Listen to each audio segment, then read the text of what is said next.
Dear students, आज हमारा inorganic hard and soft acids and bases में टॉपिक है विद्युत ऋणात्मकता एवं कठोरता व मृदुता, electronegativity and hardness and softness.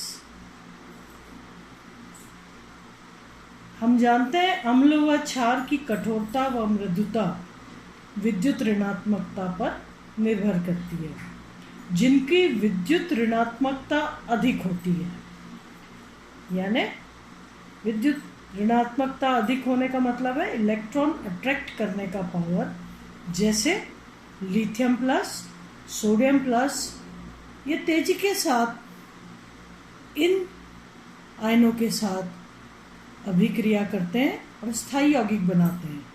तो जिनकी विद्युत ऋणात्मकता अधिक होती है कठोर अम्ल होते हैं, और ऐसे क्षार जिनकी की विद्युत ऋणात्मकता अधिक होने के कारण ऋणायन बनाते हैं, इनकी विद्युत ऋणात्मकता अधिक होती है, इसलिए ये कठोर क्षार बनाते हैं या कठोर क्षार होते हैं।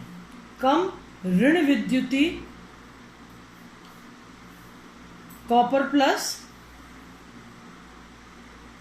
सिल्वर प्लस और गोल्ड प्लस, कम ऋण विद्युती copper plus, silver plus, gold plus, जिनके की डी कक्षक करीब करीब कंप्लीट होते हैं, ये मृदु अम्ल कहलाते हैं। इसी प्रकार से कम ऋण विद्युती तत्व जो क्षार बनाते हैं वो मृदु क्षार कहलाते हैं।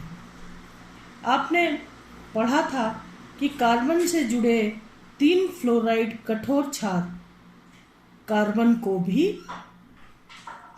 की भी कठोरता बढ़ा देते हैं, क्योंकि फ्लोराइड आयन कठोर क्षार होते हैं। जब संख्या में 3 कार्बन से जुड़े होते हैं तो कार्बन को भी कठोर बना देते हैं। इसी तरीके से बोरॉन ट्राइफ्लोराइड में 3 फ्लोराइड बोरॉन जो कि सीमांतवर्ती है, जो कि बॉर्डर लाइन जो है बोरॉन, 3 फ्लोराइड आयनों से मिल करके इसकी विद्युत ऋणात्मकता क्या होती है, बढ़ जाती है, और इस प्रकार से ये कठोर क्षार बनाते हैं।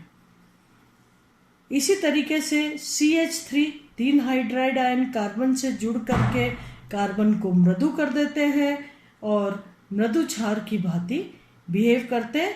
इसी तरीके से बोरॉन जो कि सीमांतवादी है, 3 हाइड्राइड आयन से मिलकर के मृदु क्षार बनाते हैं।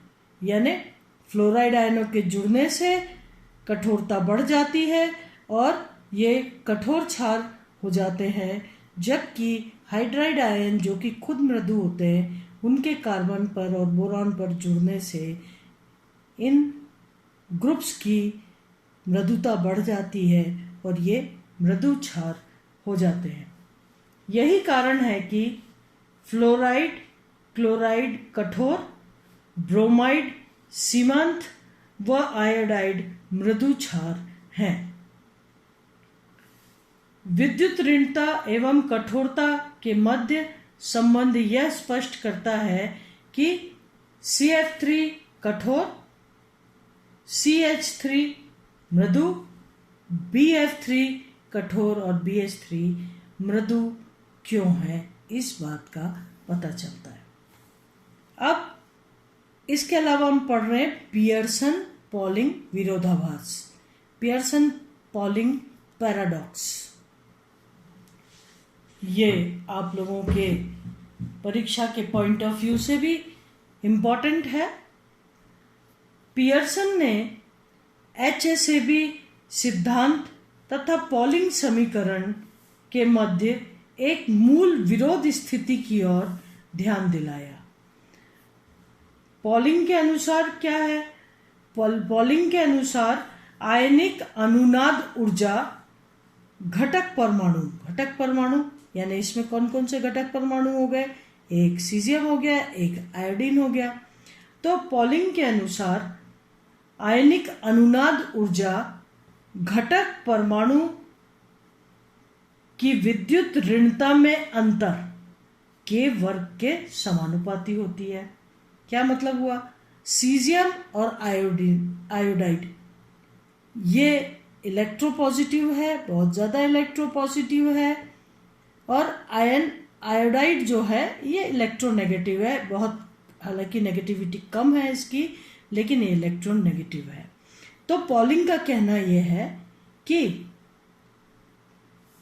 आयनिक अनुनाद ऊर्जा, आप जानते हैं अनुनाद ऊर्जा, जितने अनुनादी संरचनाएं होंगी उसमें निम्नतम जो अनुनाद ऊर्जा होगी वो आयनिक अनुनाद ऊर्जा कहलाती है। और अनुनाद ऊर्जा जितना कम होगी उतनी ही अनुनाद ऊर्जा जितनी कम होगी और जितने सारे स्ट्रक्चर्स आएंगे अनुनादी स्ट्रक्चर्स, उतना ही यौगिक जो है स्थायी होगा। तो पॉलिंग समीकरण के अनुसार आयनिक अनुनाद ऊर्जा घटक परमाणुओं की विद्युत ऋणता में, घटक परमाणु यानी जो उसमें भाग ले रहे हैं, की विद्युत ऋणता में अंतर के वर्ग के समानुपाती होती है। जिन तत्वों के मध्य विद्युत ऋणता में अंतर अधिकतम है उनके मध्य अत्यधिक स्थायी बंध बनेगा। जिनके मध्य, मतलब इसकी जो ऊर्जा है विद्युत ऋणता है सीजियम की और आयोडीन की, तो सीजियम और आयोडीन के मध्य जो भी विद्युत ऋणता का अंतर है उसके वर्ग के समानुपाती होती है आयनिक अनुनाद ऊर्जा। अगर इन दोनों के विद्युत ऋणता का अंतर अधिक होगा तो आयनिक अनुनाद ऊर्जा का मान भी ज्यादा होगा और ज्यादा स्थायी यौगिक बनेगा। परंतु पियर्सन ने बताया कि बहुत सारी अभिक्रियाएं पॉलिंग समीकरण का अनुसरण नहीं करती। जैसे उदाहरण के तौर पर यहां पर अपन देखें caesium iodide plus lithium fluoride, caesium fluoride plus lithium iodide. Polling के अनुसार सीजियम आयोडाइड व लिथियम फ्लोराइड के मध्य निम्न अभिक्रिया होनी चाहिए। कौन सी निम्न? ये caesium iodide plus lithium fluoride, caesium fluoride plus lithium iodide. क्योंकि यह अभिक्रिया क्यों होनी चाहिए? क्योंकि पॉलिंग कहते हैं कि सीजियम और फ्लोराइड के मध्य विद्युत ऋणता में अंतर बहुत अधिक पाया जाता है, इसलिए सीजियम फ्लोराइड को बहुत स्थायी होना चाहिए।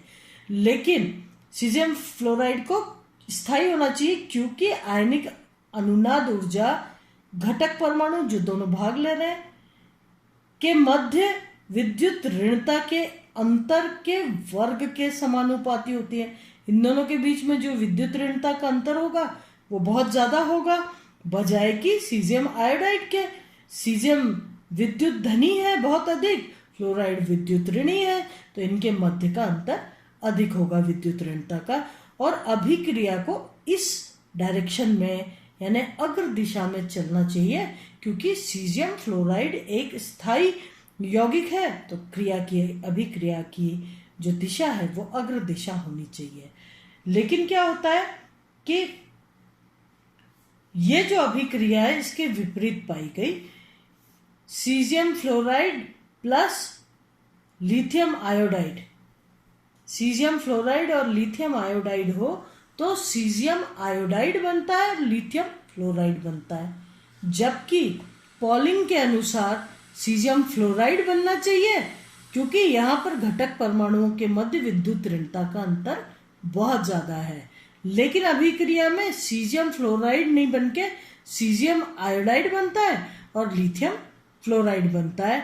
यानी यहां पर जो अभिक्रिया है वो न कि पॉलिंग समीकरण को फॉलो कर रही है, बल्कि HSAB सिद्धांत को फॉलो कर रही है, जिसमें कि मृदु मृदु मिलकर के स्थायी यौगिक बनाते हैं और कठोर कठोर मिलकर के स्थायी यौगिक बनाते हैं। यहाँ डेल्टा H का मान -63 किलो जूल पर मोल। तो ये एक, इसका मतलब क्या हुआ, ये एक ऊष्माक्षेपी अभिक्रिया है जो HSAB सिद्धांत का पालन करती है। इस अभिक्रिया के अभिकारकों व उत्पादों की परमाणुकरण ऊर्जा को अगर हम देखें तो परमाणुकरण ऊर्जा सीजियम फ्लोराइड की परमाणुकरण यानी इनको परमाणुओं में बांटने के लिए जो ऊर्जा आवश्यक है वो परमाणुकरण ऊर्जा कहलाती है। सीजियम फ्लोराइड के केस में परमाणुकरण ऊर्जा है 501, लिथियम आयोडाइड के लिए 347। ये दोनों मिलके बना रहे हैं सीजियम आयोडाइड, परमाणुकरण ऊर्जा 335 और लिथियम फ्लोराइड परमाणुकरण ऊर्जा 573, जो कि सबसे ज़्यादा है, सर्वाधिक है। इन पूरी परमाणुकरण ऊर्जा के मानों को देखें तो लिथियम फ्लोराइड का बनना सबसे स्थायी अभिक्रिया है। लिथियम फ्लोराइड की परमाणुकरण ऊर्जा का मान सीजियम आयोडाइड से अधिक है। ये देखिए आप, सीजियम आयोडाइड से लिथियम फ्लोराइड का मान अधिक है, अर्थात कठोर कठोर अभिक्रिया यानी लिथियम प्लस आयन की फ्लोराइड माइनस आयन के साथ जो पारस्परिक क्रिया है वो प्रबलतम बंध बना रही है, इसीलिए यहाँ पर परमाणुकरण ऊर्जा का मान सर्वाधिक है। पारस्परिक क्रिया प्रबलतम बंध बनाती है, जबकि मृदु सीजियम और आयोडाइड बची खुची स्पीशीज का आपस में जुड़कर यौगिक बनाना है, यह दुर्बलतम है।